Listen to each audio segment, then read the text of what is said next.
अब क्या बताते हैं परमात्मा के सुरपति दुखिया भूपति दुखिया रंक दुखी बपरीति हो।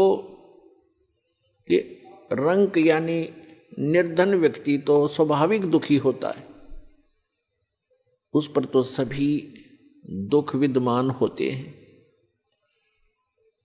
अब क्या बताते हैं कि कहे कबीर और सब दुखिया एक संत सुखी मन जीती हो। एक संत सुखी हो सकता है इस पृथ्वी पर जिसने अपने मन को जीत लिया। मन को पुण्यात्माओं जीतना कोई हंसी खेल नहीं है। और गीता में लिखा है कि अर्जुन ने पूछा कि हे भगवान, आप कहते हो कि मन और इंद्रियों को रोक के एकांत स्थान पर ध्यान लगावे। तो अर्जुन कहता है भगवान, इस मन को रोकना बड़ा कठिन है। इस बात को गीता ज्ञानदाता भी कहता है कि मन को रोकना तो तूफान को रोकने के तुल्य है। फिर भी कहा कि कोशिश करे, उसका अभ्यास करने से उसका कुछ राहत मिल सकती है। ये तो है एक वेद ज्ञान जो इनकम्प्लीट है, क्योंकि बहुत से ऐसे ऋषि हैं, जैसे एक श्रृंगी नाम के ऋषि थे। उन्होंने इसी आधार से वन में जाकर घोर तपस्या की, हठ योग किया, इसी मन को रोकने के उद्देश्य से। पुण्यात्मा, तत्व ज्ञान न होने से हम मनमुखी साधनाएं और अज्ञान के आधार से ये जीवन नाश करते रहे। जनसाधारण ये सोचा करता था कि बड़े महर्षि हैं, ऋषि हैं और बड़ा कठिन तप कर रहे हैं।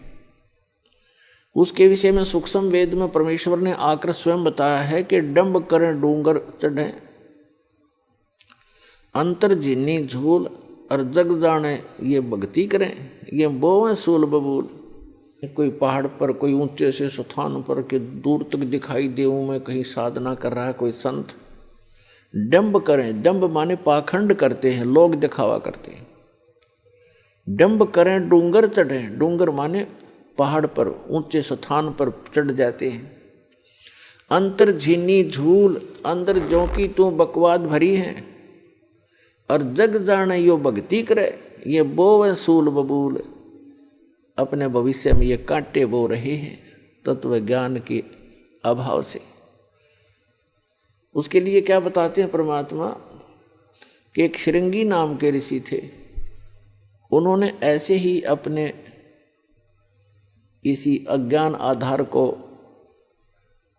प्रमुख रखकर वन में चले गए, फॉरेस्ट के अंदर बैठ गए, जाकर हठ योग किया। इन्होंने क्या सोच रखा है